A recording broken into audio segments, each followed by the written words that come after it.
Welcome to the Longest Turn Board Gaming Podcast. This is episode 48, 2-year anniversary. My name is Tyler. Hello, this is Kevin. This is Tyson.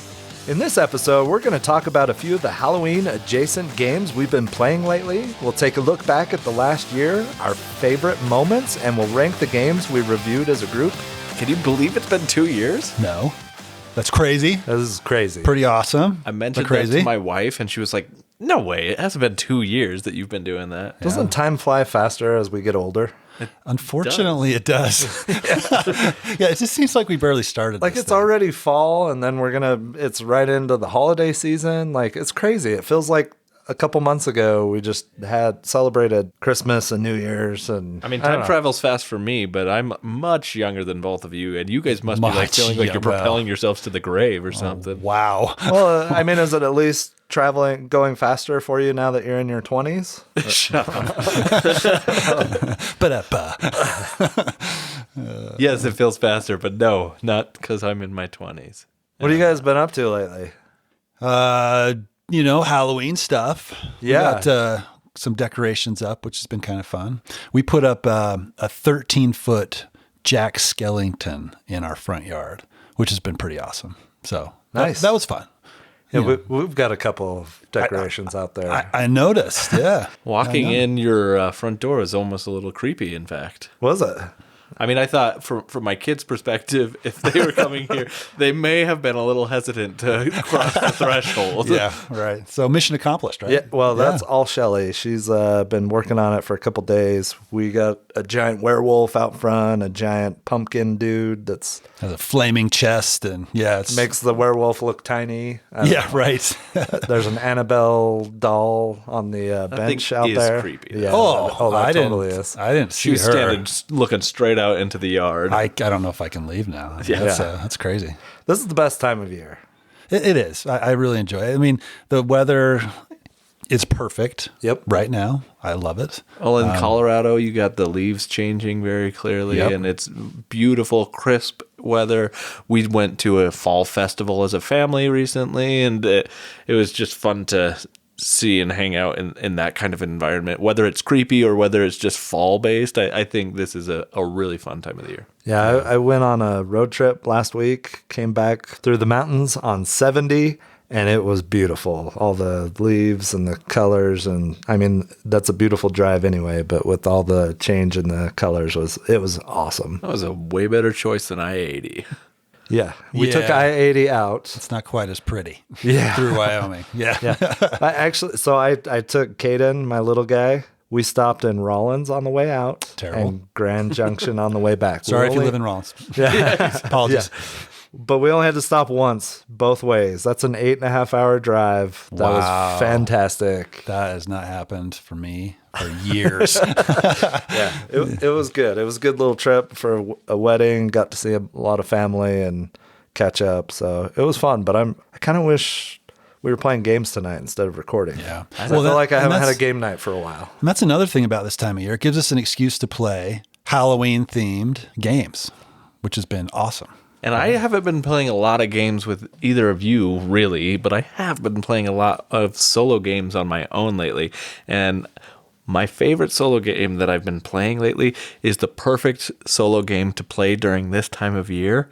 I've gotten Final Girl to the table again. It's been a while. I only have season 1 of Final Girl, and I know we've talked about Final Girl on the podcast, but I wanted to bring it up because I feel like this is the perfect time of year to be playing the game, and it remains one of the most thematic game experiences, board game experience anyways, that I've played, and I really enjoy it. I started doing the scenarios that come with the first season, where you can play kind of a continuous story type of a experience, and I decided to play just with Hans and Lori, who are the base box kind of characters from Camp Happy Trail. But you start out this scenario and you read some background information on who Hans is, and then you read a little bit of information about your final girl Lori, and then you start at Camp Happy Trail, as is Hans' kind of origin story area. But I was playing through this, and then it just reminded me of how much I love this game, and I love that this game, this campaign, this scenario thing is not very like connected necessarily, in that things that happen in previous scenarios don't really affect much, at least not so far what I've gone. I wonder if some of the other ones do, but it does give me that continuous experience, and I like that it's forcing me to take the content from one box and combine it with another. For example, the second scenario for Hans is after you've defeated him at Camp Happy Trails, you have to go fight him at the Poltergeist's mansion. And in that, it's different because I've only played most of the games with their respective characters in their like respective locations. So mixing it up has made this game even more That's cool. exciting for me. Yeah, that's awesome. I want to try that out now.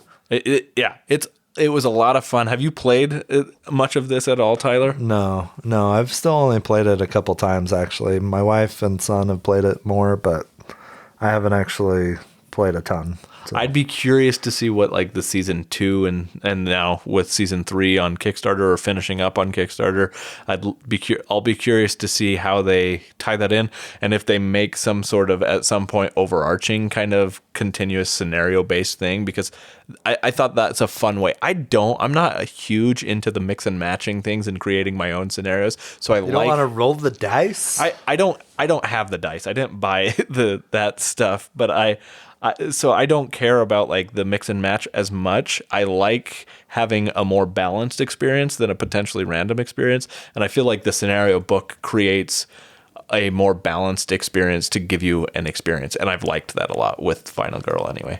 Nice. But yeah, so that's how I've been kicking off my Halloween season of board gaming. Is started it with Final Girl, and I'm really enjoying it. And the new Kickstarter's ending as of recording this, I think in a few days. Oh, okay. Right? Yeah. Yeah. So Shelley went all in. Yep. No better time to jump in than now if you're interested in it. For sure. The one thing, and I may have mentioned this on a previous episode, if you back it, you get access to the Krampus scenario film. And otherwise, you won't have access. And that's an early release too. Yeah, right? they've said that they would try to deliver it before Christmas, but no guarantees. Right. But that's what they're shooting for. So. Which is kind of awesome. Like, I mean, it's cool. Whether or not they make it or not, the fact that they're going to give you a little bit of something to before the rest of it comes is kind of exciting. It kind of reminds me of what Dice Throne did. I was just gonna say that. With Krampus, that one. And that one delivered before Christmas, and we got to play it, and it was awesome. It's really cool. Yeah, it's awesome. Krampus versus Santa. Yeah. You got to think the chances are pretty good with it, at least in the terms that they're pretty good at knowing how to make Final Girl at this point. They probably have their ducks in a row, I think. Yeah. I would think that one is already in production, right? And hopefully it'll happen, in time. And if not, it'll be there for next year. So that's right. So a game that I've been playing is I originally played this. I don't know when we got it. It's maybe been a few years. But it is Carnival of Monsters, and this is designed by Richard Garfield. Who's that? I know some no name, obscure designer. No, he's obviously designed Magic the Gathering, King of Tokyo. He's got quite a few really popular games that he's designed. So he's also designed this one. So the theme of this one is really cool, I think. So the Royal Monstrological Society is recruiting new members. Okay. That's a mouthful. It is a mouthful. And you want to be a member of the Monstrological Society, right? So they give you some money to go out and to capture monsters and bring them back and showcase these monsters in your menagerie in what is called, it's a big banquet, and it's called the Carnival of Monsters. Okay. So that's the theme of the game. The art in this game is amazing. I love it. The monsters are really cool. And I think I remember reading where it's Magic the Gathering artists had done some of the art for this one. So there's a lot of artists that are credited and listed as working on this game. So It's a drafting game, so kind of think Seven Wonders type drafting. It's played over 4 separate rounds, and what you're trying to do is you're trying to get these land cards in front of you. And if you have a certain number of land cards, you're able to go into these lands and capture the monsters that you have drafted. Okay, you have different people that will help you. Talented staff. So you're going to recruit staff. You're going to play, event cards. There's going to be secret goals that you can draft. Okay. So you get a hand of cards, you look at them, you pick one, you pass it to your neighbor. Depending on the round, you're going to be passing left or right, and then you play that card. Okay. Do that for 4 rounds. Whoever has the most points from monsters that they've drafted, from secret objectives, from money that they've collected, gold crowns in the game, whoever has the most points at the end of those 4 rounds is going to be the winner. It's not a very complicated game, but I had a ton of fun playing this. I just thought it was a blast. Tyler and Ben came over. We got a game of it in, and I just had a great time. I forgot how much I liked this game. Yeah, it was great. It's really fun, and like you said, it's got that drafting similar to Seven Wonders. So regardless of how many players you're playing with, it plays pretty quick.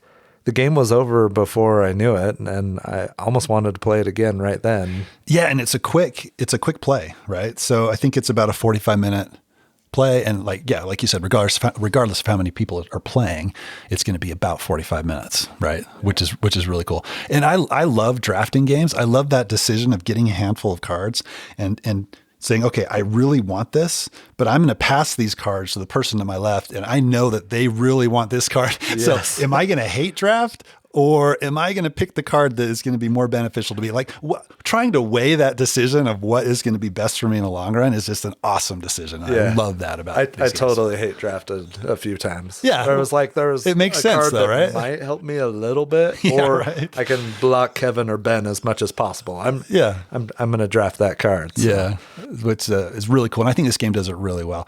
One thing to kind of keep in mind, and I don't know if this is a negative or not, there is a massive stack of cards, right?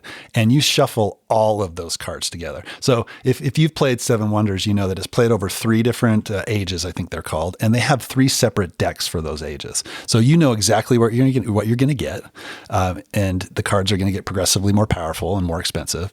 This one is just you kind of get what you get, right? Yeah. So you could be going for a specific type of land and monsters to get from that land, and it may not quite pan out, It's the same type of scenario as like with Tyson's Eschaton, right? Where you can get super powerful cards at the beginning, where maybe if they were tweaked just a little to be in tiers, it would be maybe a better experience. I don't know. Right. Does that also apply to like the timing of cards? Like if you get this one early on in the game, it's going to be more effective for you, but later on in the game, it may not be as powerful.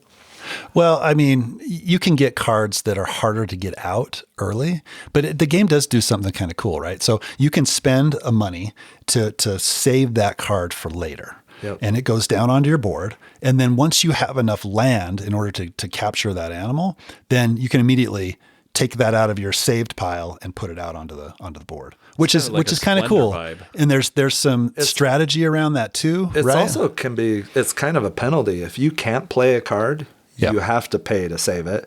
If you don't have money to pay, then you have to take out a loan, and that's a lot of negative points at the end of the game. Yeah. That happened to me in this last play, and I kind of had the feeling that I wasn't going to come out on top, and I didn't. But I was forced to pay a coin to keep a card that I didn't have, so I took a loan, and I think they're like -5 points apiece. That's brutal. Yeah, -5 is quite a few. But that made for a kind of a funny scenario for me, right? Because you get these end-of-game scoring cards in your hand, and that's another thing. These are completely random how these come out. So I had like 2 of them that I had to choose from. I'm like, okay, I got to choose one of these. One of them was don't have any loans at the end of the game. And then the other one was something else, right? So I picked the other one, passing the pile to Tyler, knowing that he couldn't select the loan one. He couldn't take the loan one. But I think it made its way around to Ben. But I mean, I thought that was kind of funny. Right. I like it. I think it's great. I think it's quick enough that those minor little quibbles about maybe getting hosed on the lands or not getting the monsters that you want or not getting the end game scoring cards are fine because the game plays so quick and it's just so fun, So it's definitely a recommend for me, and it's one that I think I'm going to get out and play more frequently. Yeah, I definitely want to play it more. We need to get Tyson. Yeah, I've never played it. Yeah, for sure. And it plays so quick. It's easy to get to the table. I actually put premium sleeves on my cards, so my stack is about 1.5 feet tall. Right.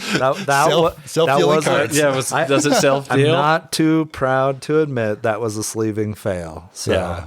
Well, at some point I may swap those out, which will be very relaxing to do. Will it? To take it all out, however many of those? It's slightly less relaxing for me to de-sleeve cards. Yeah, sure. I will admit that. Which you've done, a number of times with your Dominion. One time. Oh, okay. One time with Dominion. It's been a while since you talked about Dominion. I know. When are we getting another You guys expansion? gave me so much crap about that. I thought we'd give it a break for a while. He's waiting for the next release of a new expansion. Which have they announced one? I don't know. I'm gonna have to look that up. I'm not on that email newsletter. I'm not on that newsletter feed. I would be surprised if they hadn't. So, I get confused on my Dominion expansion. So you guys want to hear the most random Richard Garfield designed game? Yes. Listen to this. Okay. This is a trivia game that he co-designed with Ken Jennings. I know of this one. And it's up there. It's half true. So you have 3 right and 3 wrong answers, and players have to place bets on the answers they believe are correct. Okay. Nice. Guess who did the art for this? Ian O'Toole. Ian O'Toole. Yeah. That's the most random collaboration. Oh my gosh. I just thought that was funny. I remember when that was on Kickstarter because I looked at it and I was like, this is such a mashup of celebrity board game people that is crazy. It reminds me of one of those Hollywood hodgepodge movies where it's the holiday movies where it's Valentine's Day or Christmas and they have 18 different top tier actors going in and they have small roles. That's the equivalent of this half-truth game. Yeah. Nice. Yeah, good comparison. Wow. I like that. I just thought that was random. When you said Richard Garfield, I immediately thought of Half Truth, and I don't know, usually when you say his name, you think of other things. But right. So another game that we played that night is also Halloween adjacent. Wandering Towers, where you are trapping wizards in towers to get yours to Raven's Keep first. So this game is a family weight 2 to 6 player game from Capstone Games, and it is designed by Michael Kiesling and Wolfgang Kramer. Heard of those guys as well? Yep. Paris. Yep. We've talked about them on the episode before. They're the ones who designed Paris. They've designed a few other things that we've enjoyed. Azul, right? Never heard of it. Yeah. So anyway, lesser-known game. Wandering Towers, family weight game. You have this ring of land that connects to each other, and there's 15 or 16 spots on it. And you have a Raven's Keep tower, and then I think 9 other towers that start out adjacent to each other on this ring. Okay. And so you have a number of wizards and a number of potion vials based on the player count. And your goal, or the goal of the game, is to get all your wizards into Raven's Keep and to fill up all of your potions. On your turn, you get to do 2 actions, and you'll have a hand of cards, and on each card, they will allow you to either move a wizard or move a tower. Okay? So to fill up your potions, you move a tower and cover up another wizard. So these towers start stacking as you move them around clockwise. And so as you move a tower, you're covering up other wizards. And it might even be your own wizard, and you can fill up a potion that way. So that's how you fill up potions. You can get your wizards into the Raven's Keep tower by moving them the exact number of spaces they are away from that tower. However, when you do so, that tower will then move to the next adjacent Raven's Keep symbol. Okay, so the tower is constantly moving around as people get their wizards in this tower. You're covering up, stacking towers on all these wizards, and then when you go to move towers to try and uncover, you're kind of guessing. It's a little bit of a memory aspect. You're trying to guess where your wizards are. If you're wrong, everybody laughs. If you're right, never it's not exciting. funny. Yes, it's great. It's awesome. It's very, I would say this game's whimsical. Yeah. Lots of luck. Some of the cards, instead of moving a wizard or a tower a specific number of places, you roll a die and that determines how far you can move. You're just trying to get all your wizards into that Raven's Keep and fill up all your potions. Additionally, there are 2 spells that you can choose to play with each game, and they do different abilities. I don't know. Some of the basic ones are move a tower and a wizard additional spaces. There's some other ones we played with. I can't remember exactly what they were, but I can't either. They're just little additional abilities that you can spend your potions on to use at any and time. strategically use them at the right time to get your wizard into the keep or whatever. Right. Yeah. One of them, it's like if someone else moves a wizard to another spot, you can pay to move with them or something like that. Yeah, I do remember that one. That one was actually really cool. Yeah, you're able to get your wizard into that keep, not on your turn, right? Which was cool. So the first person to get all their wizards in the keep and to fill up their potions wins. If you use your potions towards one of those spell abilities, you don't lose that potion. It still counts towards ones that you've filled up. So just a really fun game. We played Ben, Kevin, and I, so it was 3-player. I think this one would be a lot of fun at 6-player. Yeah. 20 minutes. I mean, 20 to 30 maybe. 20, 30 minutes. It's definitely a family weight game that I would still bring out at game night every once in a while with our game group, right? Yeah, just to have some fun and finish out a night or something. And as you mentioned, I think it would get even more fun with more players. I mean, with 6 players, it's probably just chaotic fun, right? Because you're not going to remember where anything is at that point, right? Yeah. So, I mean, and it was fun with 3, but I think even more fun with more players. There was one time where I had guys in a tower and it kept getting covered up, and it was like 6 sections tall, and I guessed 3 times before I found where my guys were. So you think you would remember, but it's just everything blends. Chaotic. Everything blends in, and things happen so fast that it's hard to keep track of it all, right? So there's a little bit of a memory game, some randomness, some, this probably isn't a highlight, but is it stop or sorry that you have to roll the exact value to get into the location at the end? Yep. It's got that a little bit.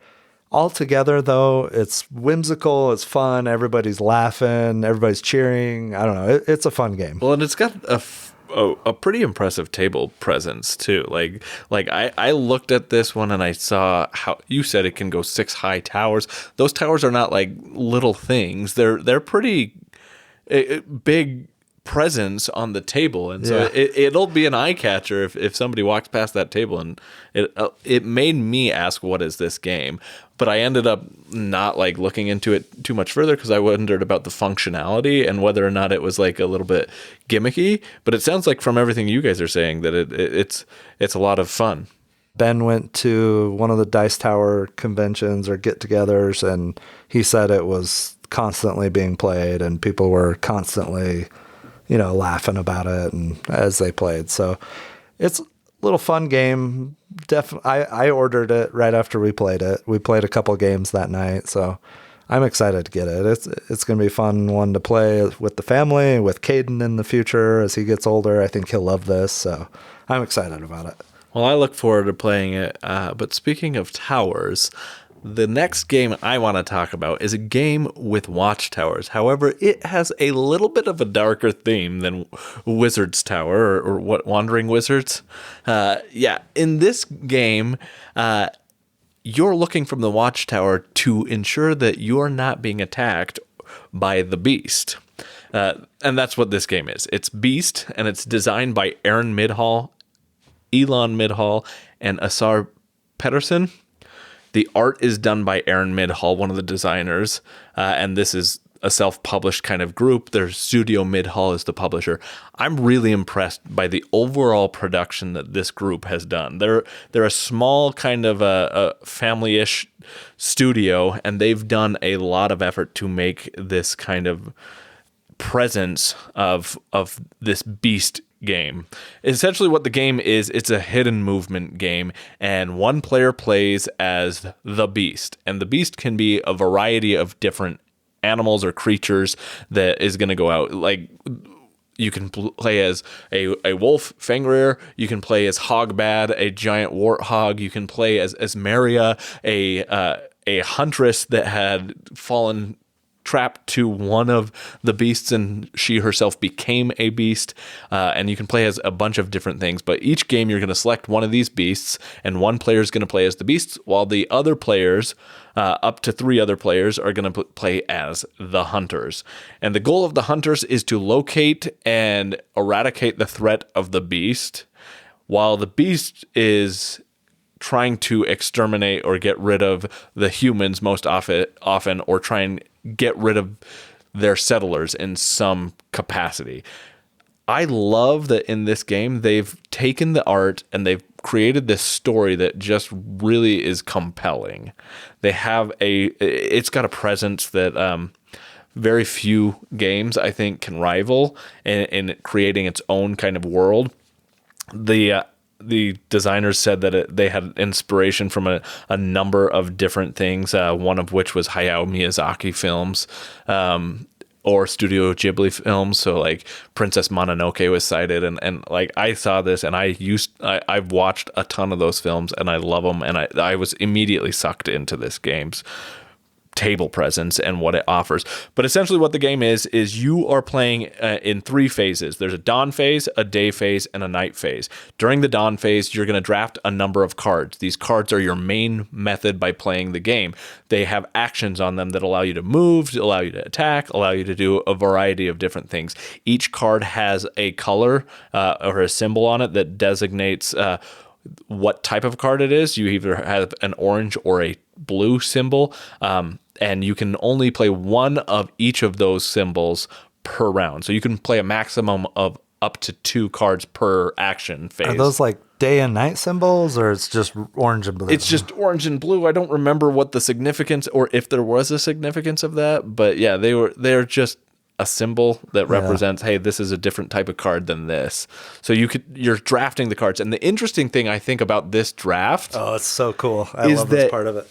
Everybody is drafting from the same group, but some of them have beast actions and the others have, or they both, every card has a beast action and a hunter action.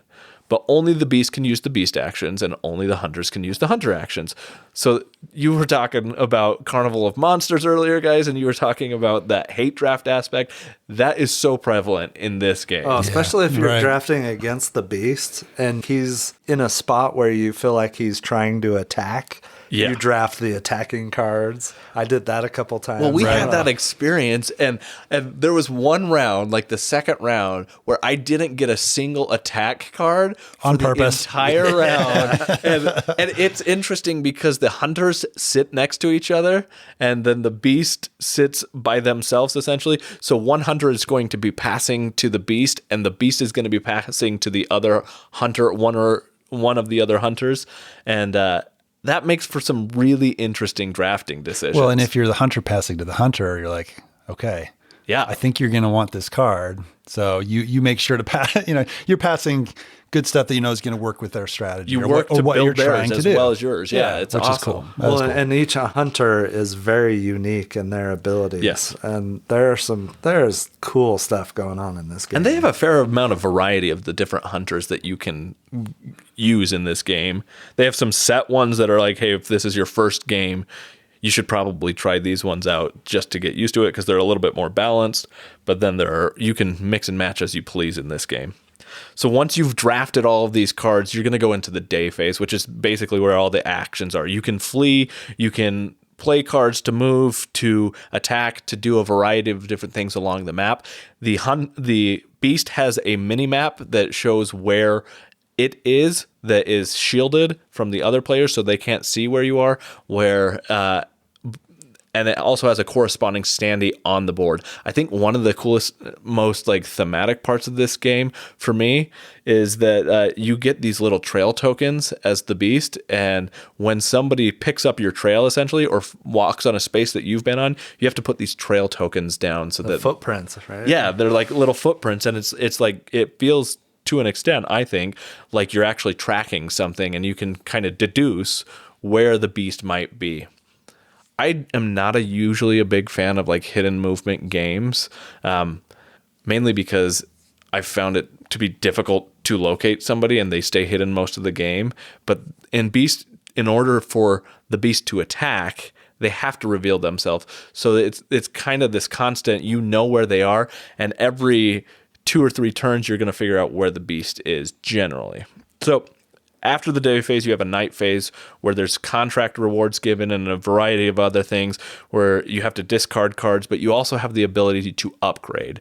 So it's basically you're leveling up your characters, whether you're the beast or the hunters, and you're adding these upgrades to make you more powerful. So as you go throughout the rounds in the game, you're getting more powerful, but so are your opponents. And so you have to achieve the contract goal before it all before the third and final night. And usually that final night means that if either, depending on what contract you have, either the beast is going to win by default or the hunters are going to win by default.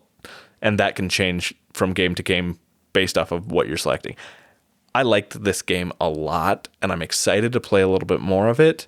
It's also similar to Final Girl on Kickstarter right now. I think when this episode airs, it's going to have like less than 24 hours left. So like I really I've backed some of it for like the upgrade components of this game. And I got the contract book, which has like 30 new contracts in it that you can play as to add some variety to this game. But this game has, I'm excited to play this one more. There is a ton of variability in this game between the different beasts, the different hunters, the different contracts, the player counts kind of change it up a little bit.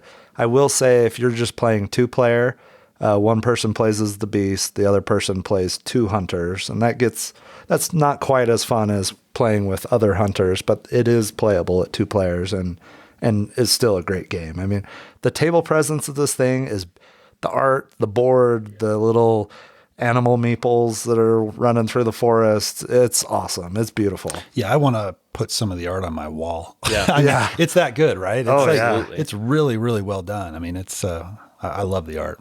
Well, and my version of this game is the retail version only. Like I've got all the cardboard standees and I've got all the like basic resources. And playing it, I didn't think I wasn't missing anything. No. No, I didn't feel like I was playing a downgraded copy at all. No, not at all. But no, it's a good game. I'm excited to play this one more. I hope that both of you guys are excited to play it more. Yeah, I would absolutely play it. I don't think it's one. I'm not going to back the Kickstarter, right? Are you backing it? No, I think I'm going to pass on it. I don't know. Gosh dang it. Yeah. I don't know. Because this game is right up my son's alley. He loved it. This is the type of game that he loves. And I don't know. Well, like when I got it, I ended up lending my copy to you, Tyler, so that you could play it with Logan. I thought about how much Logan likes Nemesis. Yep. And there's some thematic similarities, I think, to Nemesis. Now, mechanically, it's not the same game in almost any way, except there's a board and you're moving around on a board. Right. But he loves the hidden movement aspect. He also loves one versus many as well. So this game's right up his, and the asymmetry of it all. I mean, of the hunters and the different beasts. So yeah, he this is right up his alley. He loved it. And he kicked my butt.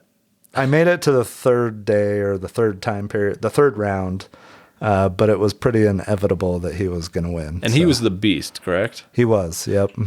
So you played as Hunter in both that game. So the Hunters won in the game that you and I and Kevin played, and then the Beast won in your and Logan's game. Yep. Yeah. Yep. No, I'll be excited to play it more, and hopefully when we get the Kickstarter content, it'll create an even better table presence than already exists. Nice. So yeah, that's Beast. I think that wraps up the games we're going to talk about that we've been playing lately. Should we go down, talk about our podcast a little bit in this past year. Go down memory lane. Memory lane. Yeah. Reminisce a little. Take a little stroll. I pulled out a few stats that I thought were interesting. Okay, so last year at our 1 year mark, we had been listened to in 90 countries. Any guesses on how many we've got to now? That's 105. 111. Oh. So pretty cool. That's awesome. However, the top 5 countries account for 76.5% of our listens. Okay. What do you think those are? I mean, the first one's Well, obvious. U.S. first. Okay, U.S. That's number 1. Canada's number 3. UK. UK is number 2. Germany. Yeah. Germany's number 4. And number 5 barely eked out another English-speaking country. Australia's number 6. Number 5 is the Netherlands. Oh, yeah. Okay. So, all right. pretty interesting. Last year at our 1 year mark, we had talked about 237 games. And we've talked about other games mixed in, but like games that we've been playing lately or feature review or games that we're excited about or whatever. This year, I figured it all out. 460 games total that we've talked about in 2 years. That's pretty cool. And then, there's We're nerds. Yeah. There's that's a lot of games. That is a lot of games. And that's give or take a few. I mean, Sure, I sure. didn't include Tyson's revised edition of Arkham Horror that he... Yeah, that Oh, counts. that should not be doubled not up a with the original Yeah, version. right? That's Absolutely. one. That's one game, Tyson. One game. 461 is what I'm hearing. Yeah, so that was a... It was that was a hidden gem. hidden gem on the top hidden 100. Is that what it was? Yeah. Oh, it was such a cheap pick, but hey, there you Or go. outside the top 100 because that one's not or in like the It was 1,000 outside to it wa- 1,500 or whatever something that like range was. Where it was like 500 to 1,000 or something. Yeah. And the revised edition clearly is a top 100 game, but it just hadn't quite gotten there yet. Yeah. Yeah. Yeah. But Well, I we should mean- look up the ranking of that now. I'm curious, but. So, what are some of your guys' favorite moments from this past year? So for me, the Undaunted episode for me, and then interviewing David Thompson. Oh, that was awesome. I thought that was just so cool. The fact that he was just so generous with his time, and then we got to meet him at some conventions, and that was just really cool to get his thoughts on the Undaunted series, other games that he's been designing, just to get his perspective on how he does his thing, was just really cool. And that was one of the highlights for me this past year. Yeah, that was awesome. That was a really fun episode. We still need to get Tyson to play Undaunted. Yeah, I wish I could share in that favorite moment. Yeah, that just didn't quite work out for some reason. But yeah, we definitely need to get you playing that game. It's fantastic. One of my favorites was the Password Is episode. Yep. So we started doing the game show, like Price is Right. I didn't really get to play in that. I kind of hosted it. And then I got to play in the Password Is episode where we would give 1-word clues, and we were matched up with partners and trying to guess what the games were that were the answers. That was a lot of fun. I was laughing the whole episode, and some of the creative clues were amazing, and whatever the one were terrible. Yeah, some were I terrible. was terrible at that game, but It was so much It was fun. I don't remember what was the Sleeping Gods clue. Napping giant napping deities. Yeah, Napping deities. That was awesome. So that was a lot of fun. That was one of my favorite episodes. And from I was this past upset year. because that was the exact clue I was going to give to was napping deities. So. No, it's similar to the Password Is. Mine was going to be one of my favorite memories was the Price is Right episode. That was on my list. I know you hosted that, Tyler, and I think you did an excellent job of that. But I loved the Price is Right episode because you won. I don't know how that happened. I don't know either because I was on fire. Yeah, you should have won, Kevin. But like. I Independent might of- have mixed up some values or MSRPs on one of the showdown games. Yeah. It worked out just fine. But it was still an absolute blast, and I enjoyed looking at board games in a different light by starting to do kind of these game show style episodes. I think I'm excited to potentially do more of those as we go on. Yeah, we hopefully We're working gonna on do Family Feud here pretty soon. Yeah, we're So, working on it.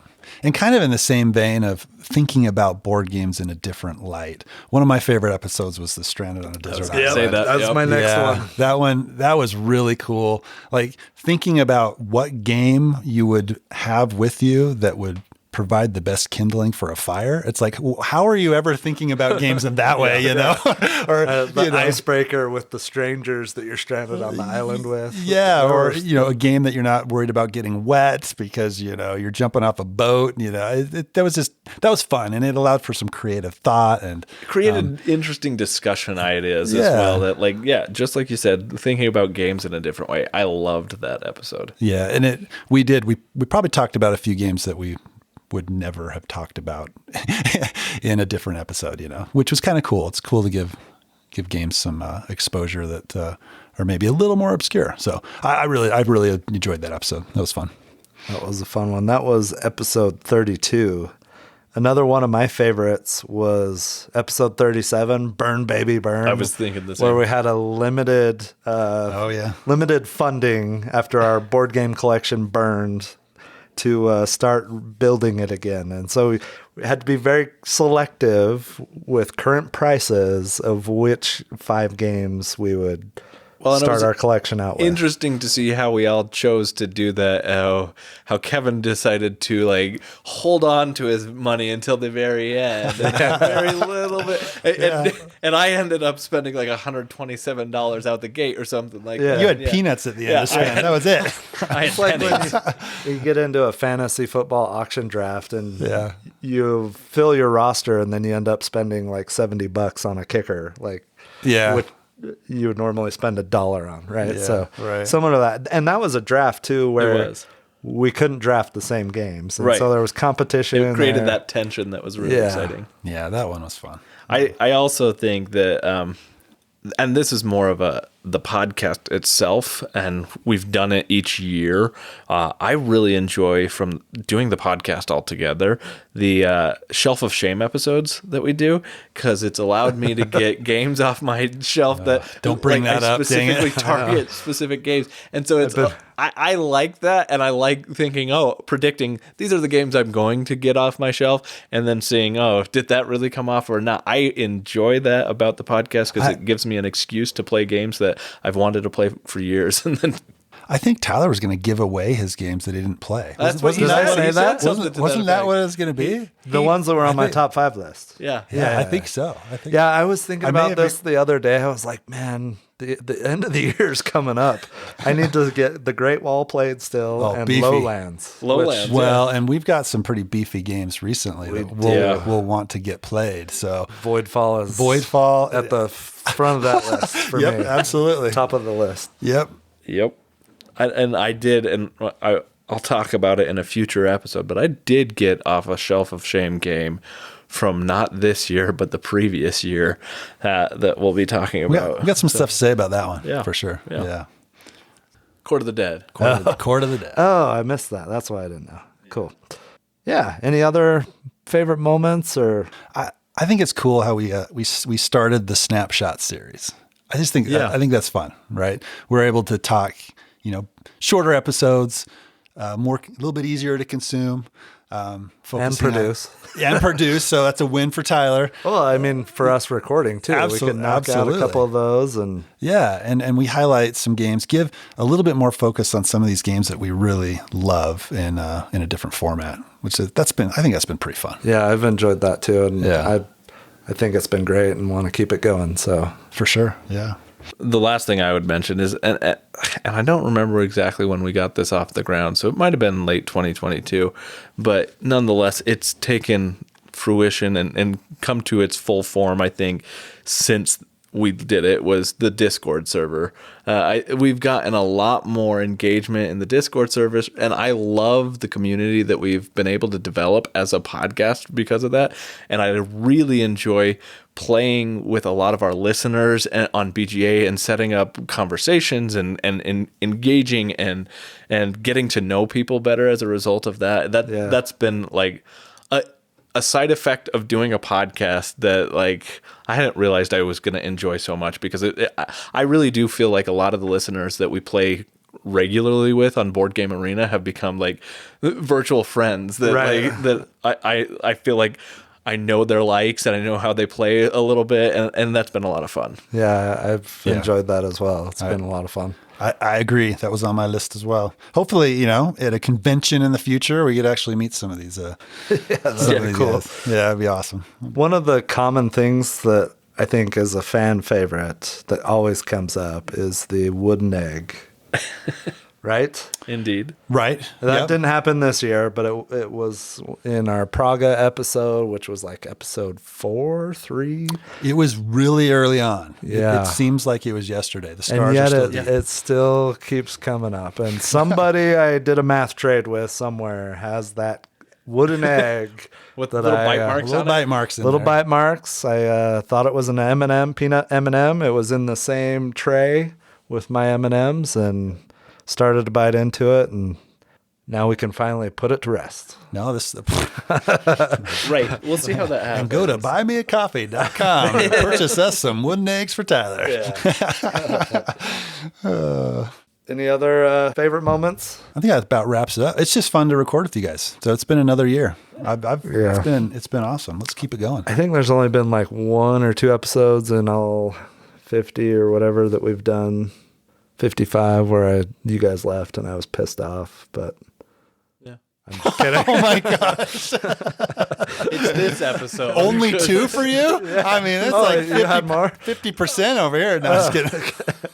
No, it's been a blast. And like I said, I'd rather be playing games right now, but this is still really fun and I've enjoyed all of our conversations and we've laughed a ton and I don't know. It's just been a good time. Well, I mean, it takes effort to consistently create content, and it can dig into the thing that we love, playing board games, and so I think it represents how much we like the hobby and how much we like the games that we continue to do this. And I think that it should be acknowledged that the person who puts the most effort into this podcast is very likely Tyler, and I appreciate very much the time and effort you put into editing the podcast and making sure that we're on schedule and we're continually recording, because I think it has created a lot of really great fun memories overall.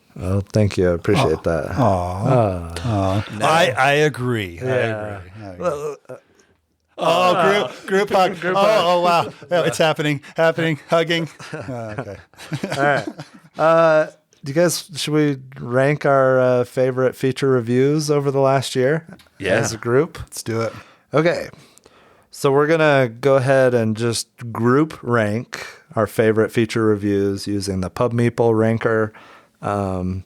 It's 1-to-1 comparisons, and then it'll give us our collective top list, and then we can maybe share our top 3 individually. Okay. All right. The first comparison: Darwin's Journey versus Undaunted's. Ooh, that's a rough comparison for you. This guys. is the hardest comparison for me in this list, I think.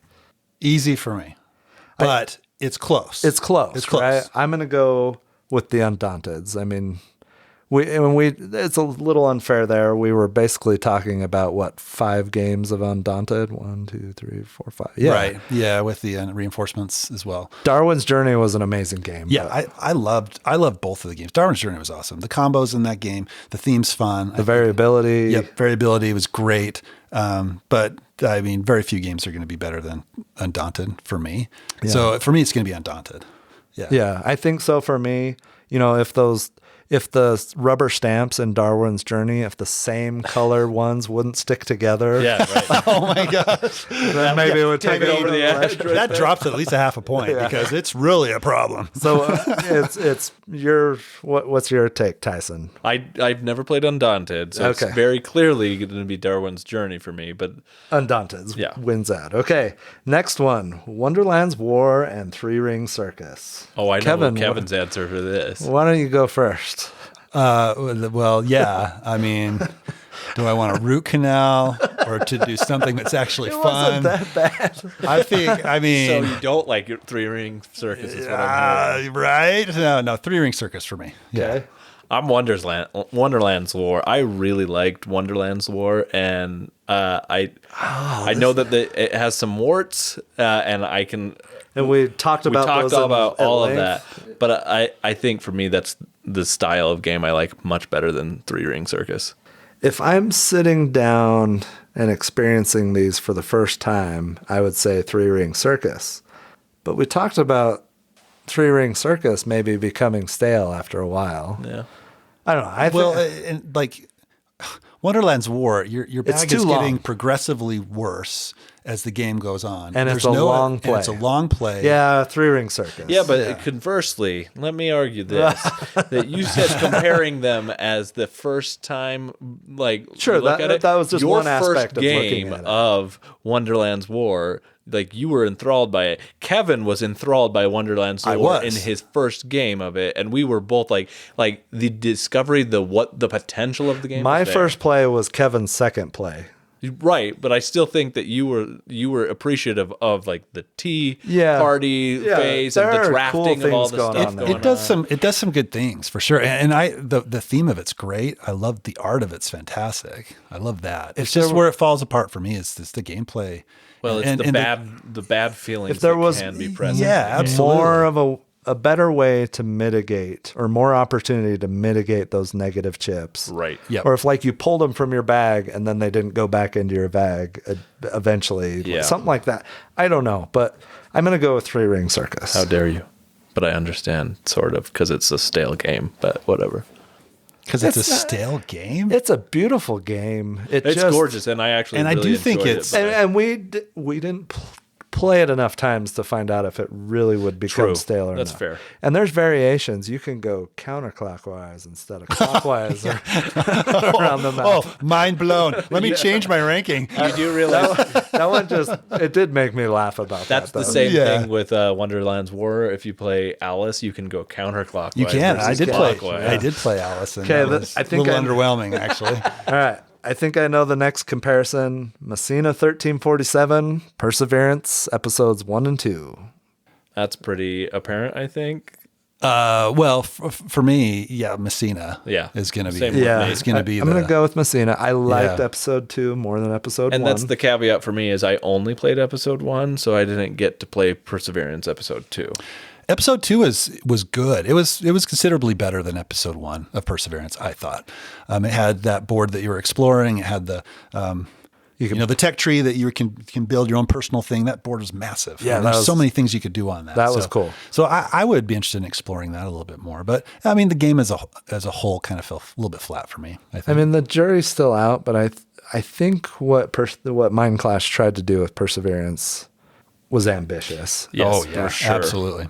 And we still haven't seen the Kickstarter yet for episodes 3 and 4, but I think they almost would have been better off if they would have just released one final game, potentially. I think so too, with expansions, right? Right. Or even, I wonder if it would have been better if they had released them as individual episodes and then they're like sequel games of sorts, rather than one, like marketing it as one giant experience. Because I don't know, like if somebody hasn't played episodes 1 and 2, are they just going to jump into episodes 3 and 4, like back to Kickstarter? Because it seems like their sales of that are probably going to go down quite a bit. I would think. Yeah, but, I think it's going to be interesting to see. Yeah, I hope they're successful with it. I really do, because I do too. Everything that Mind Clash does, I want it to do well, so they keep making games. But I think of like we've talked about recently in our Discord server and a little bit on the podcast about sequel games, and we talked a little bit about Marco Polo and the Voyages of Marco Polo 2,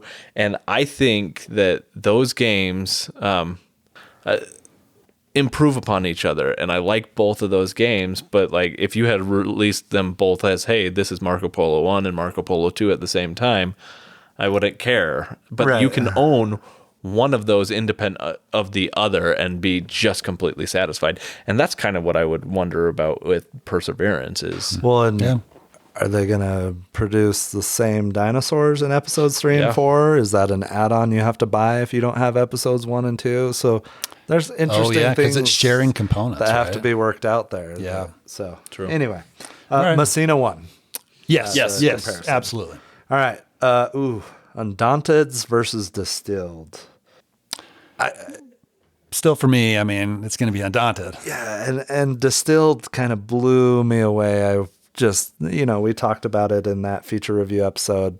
It's not a theme that speaks to me, and yet I had an absolute blast buying pig jars and it's just one of those games that's fun to brewing play. stuff. Yeah, and what you're doing is just fun. Even if you don't connect with the theme, the process of doing it is great. Yeah. Yes. And it's a rewarding game, and it's just a fun game to play. And the solo play was amazing. I Very totally little agree. overhead, very engaging and very exciting. There are few, if any, solo games out there of that weight and size, like in a box, that I think that are as easy to apply the solo rules as it is to play just the multiplayer rules. If you know the multiplayer rules, you're pretty much good to go with the solo rules, and I like that about that game a lot. Yeah, really well done. All right, Undaunted.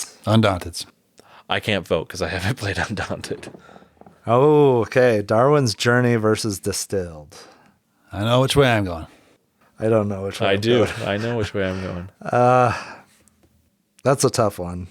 They are, for me, neck and neck. I think I'm going to go with Darwin's Journey, though.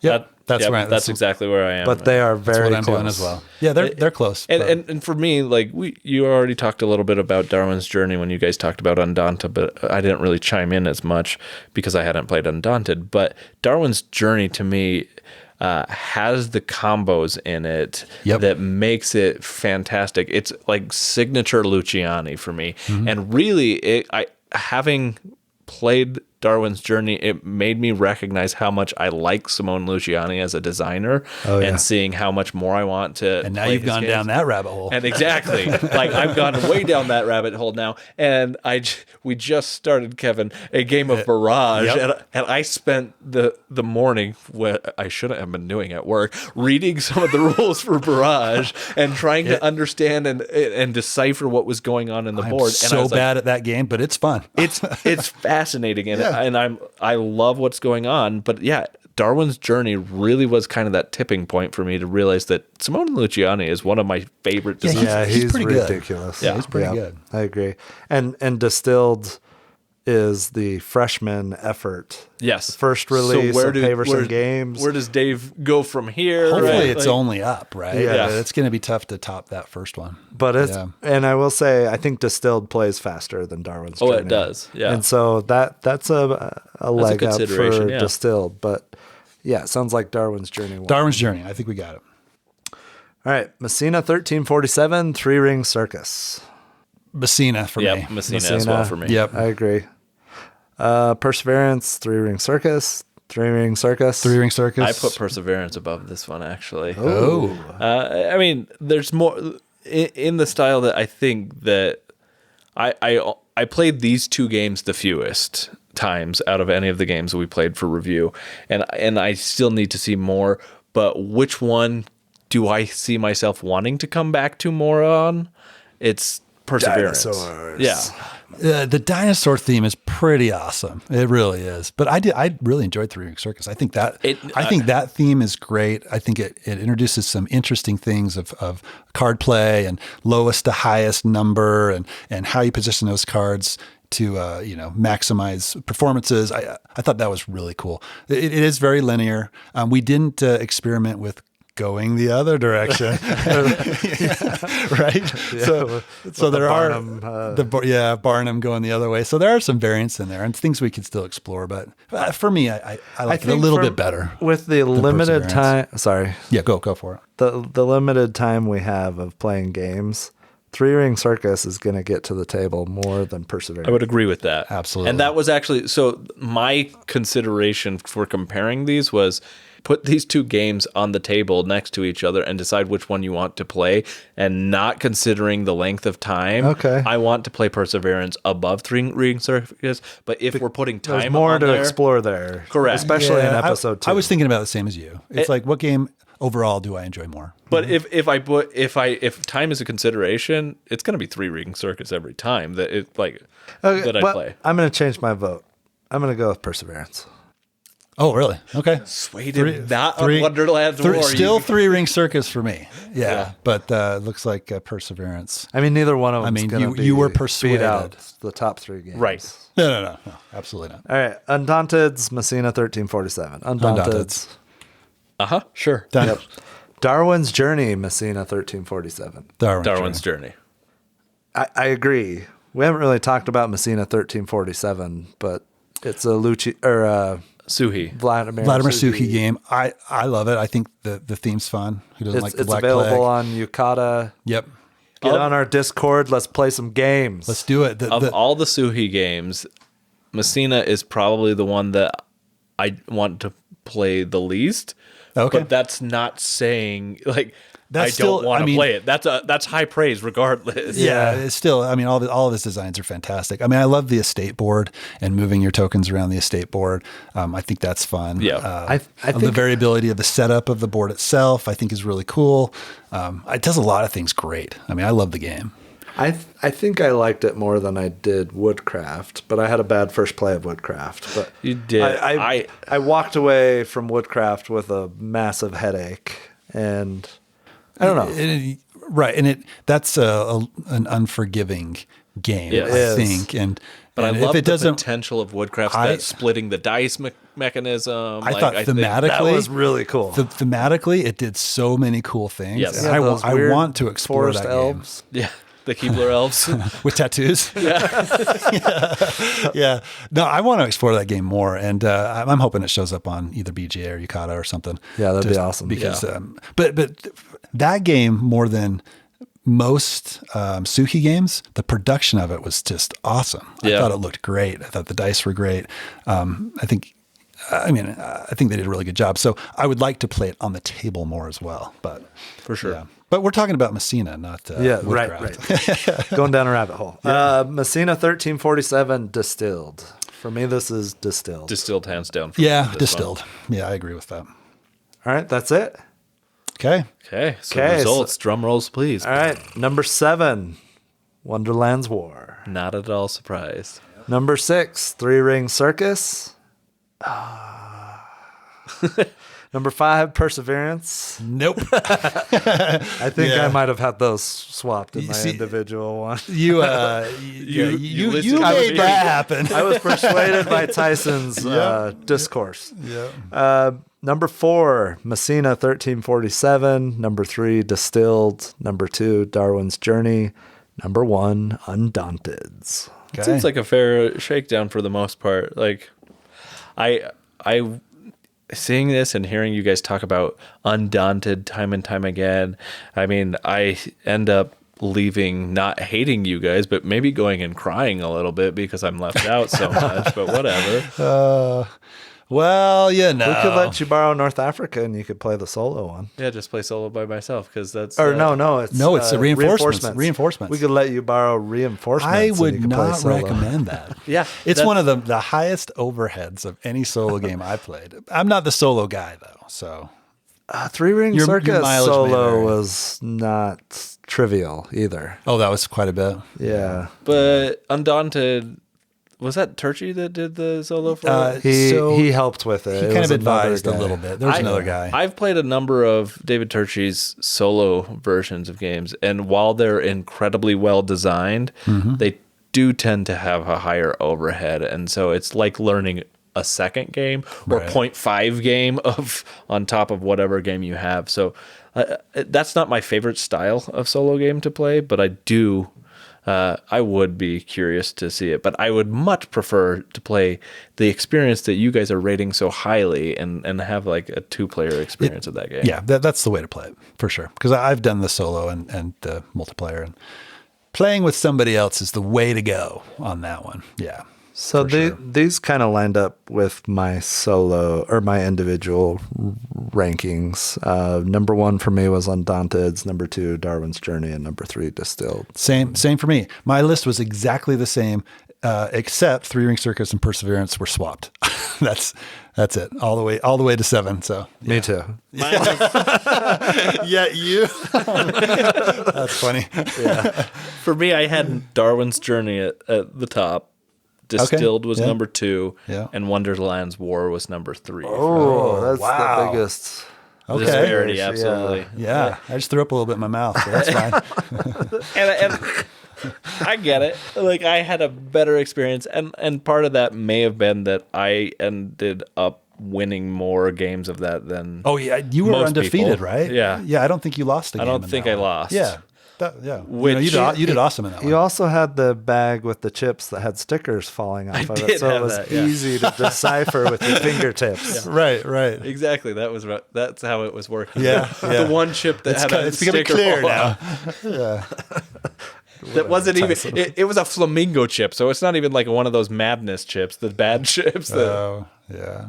But yeah, so I get it. Like, that game is not going to be for everybody, and I wholeheartedly agree in Kevin's experience with that. I just never had that experience personally, and so I think that may have colored my experience more with it. So Oh, it could have. that's why it ended up ultimately higher than the rest of you. I don't think it's a poorly designed game by any means. It just takes the right crowd, and if you like that type of game, then absolutely check it out. All right. Anything else you guys want to talk about before we get into what we're excited about? Where we're going in the future? Onward and upward. That's where Maintain the we're. status quo. That's where we're going. I'm right? excited to do more game episodes, like game show episodes, yeah. Yeah. I would do The Password Is again. I would do The Price Is Right again, but there's still a number of other ones to explore first. I wanna- Those would be Yeah. fun episodes. I want to do more episodes like Stranded on a Desert Island. Yes. And Burn Baby Burn. The themed episodes. Yeah, You know, and I would love that's what I was to gonna hear say. any like suggestions from listeners at all about that, because while those are really fun episodes to do, they can be very hard episodes to figure out what the theme is. And so, if you have any ideas, I would love to hear that. Well, I mean, speaking of that, tune in to our next episode. There may be some of that. There's some theme there. There's some going on. theme. Yeah, there's some theme going on. Yeah. Oh, maybe. Yeah. Oh, maybe. We'll see. We'll see. All right. What we're excited about? You guys got anything? Tyler stole mine. I'm looking at the sheet, but yeah. I've got two. You got two? The other one's not on there. Well, you got to start Okay. with the You one can take that the is second stolen. one if you want.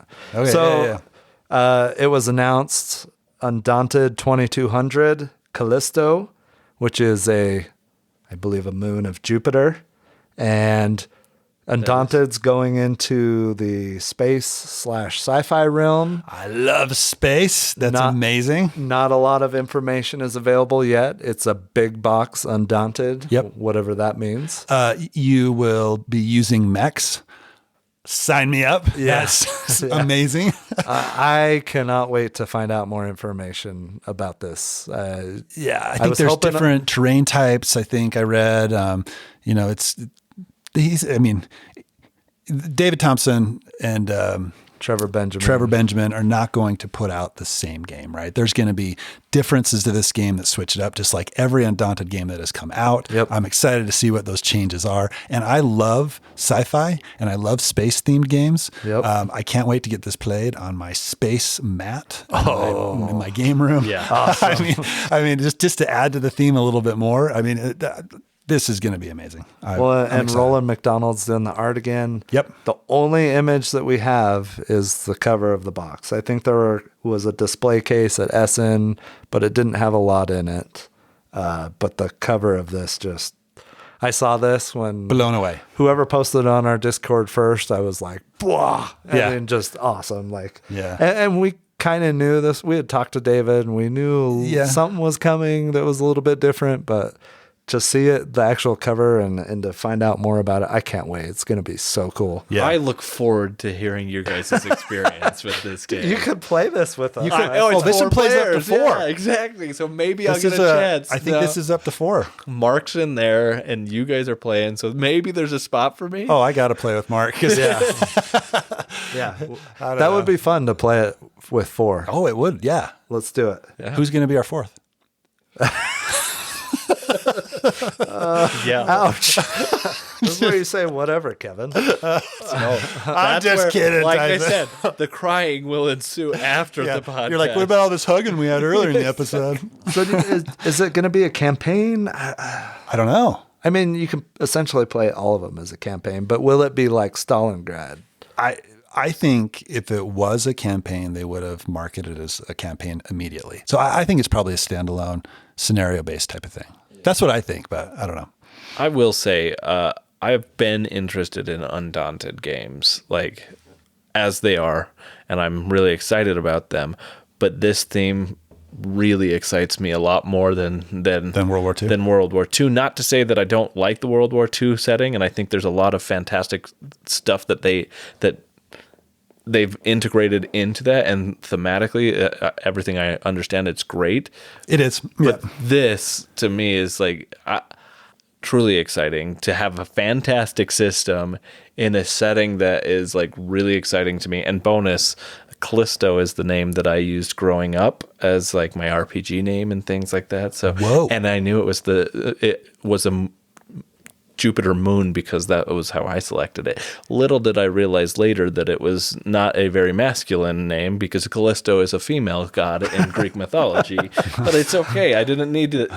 I had a still ranger really named enjoyed it. Crispin. I really like this story. This is funny.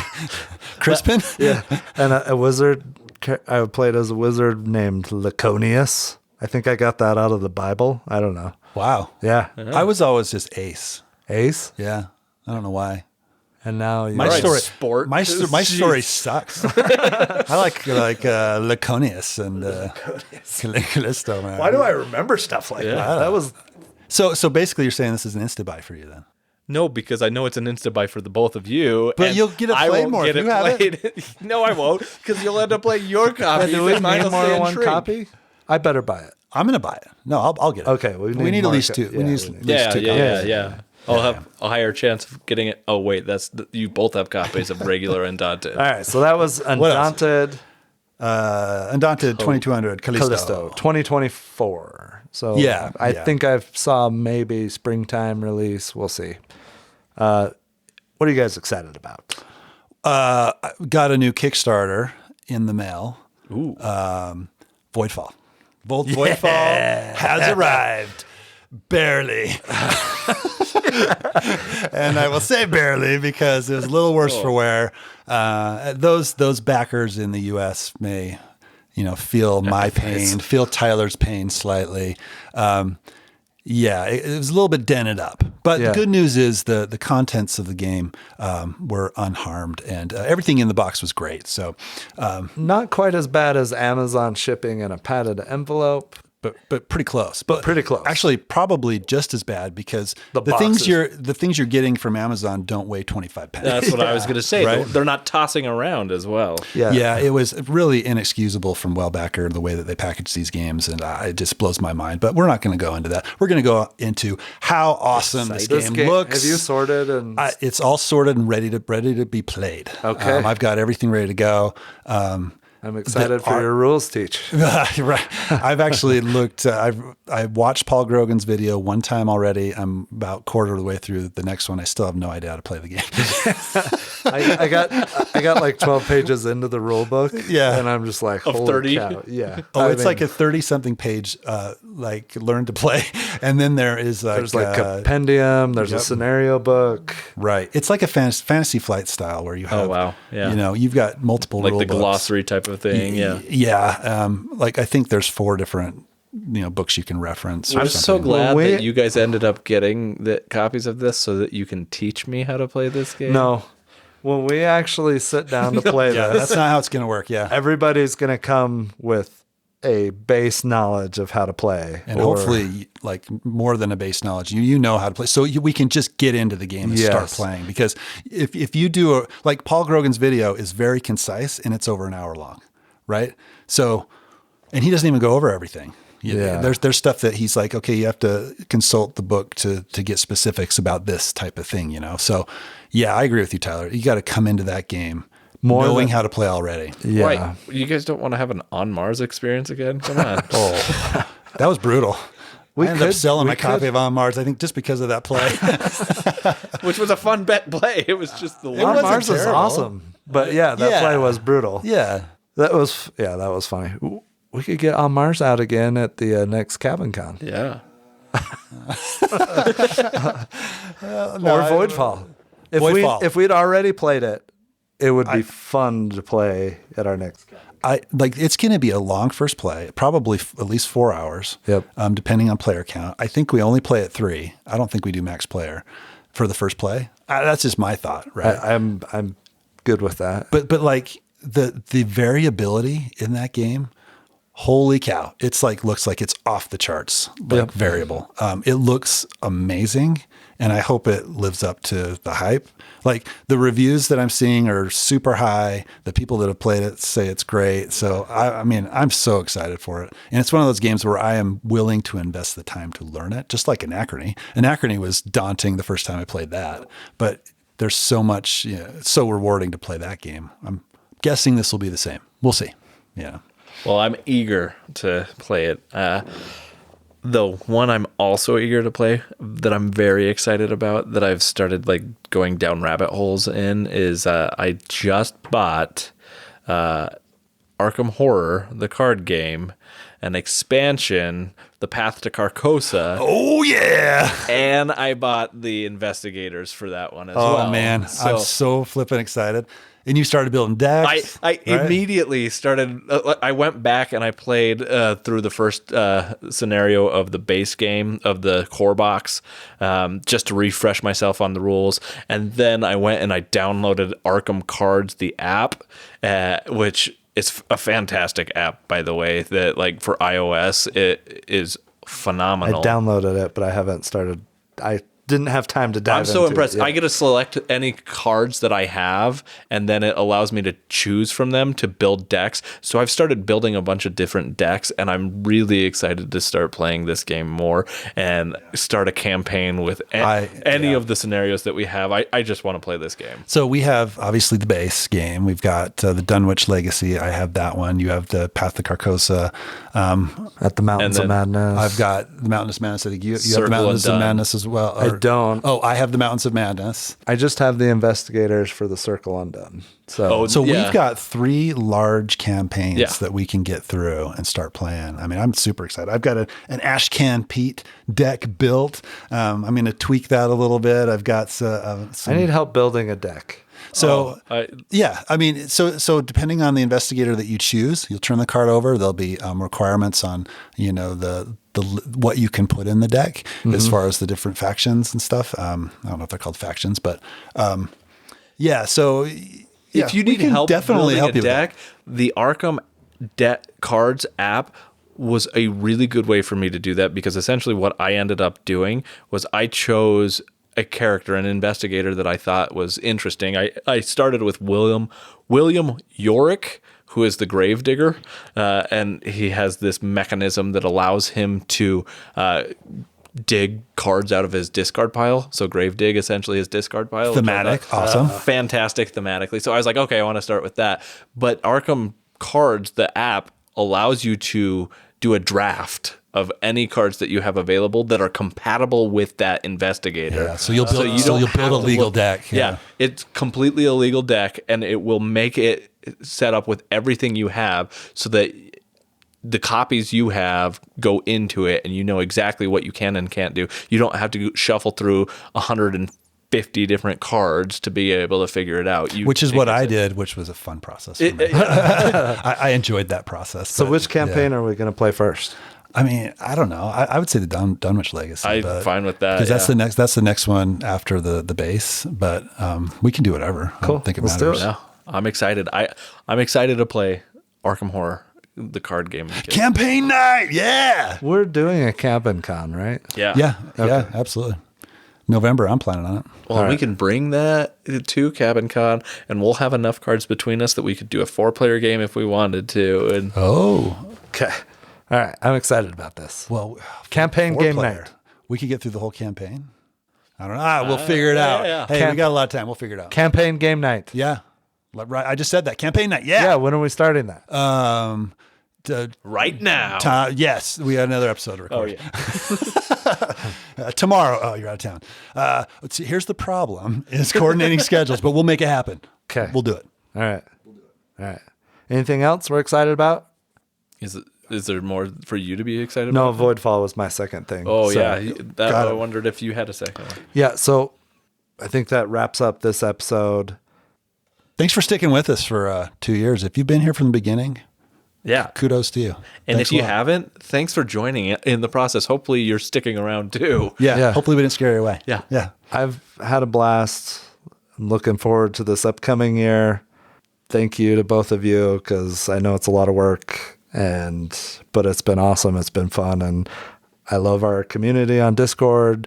I hope that keeps growing, and I hope we start getting some more reviews on Apple Podcasts, just so we can that helps out get a lot. the word Absolutely. out more and get us at the top of the list of search engines. So if you're out there listening and you like the show, it really does help us if you drop us a review on whatever, format you're listening on.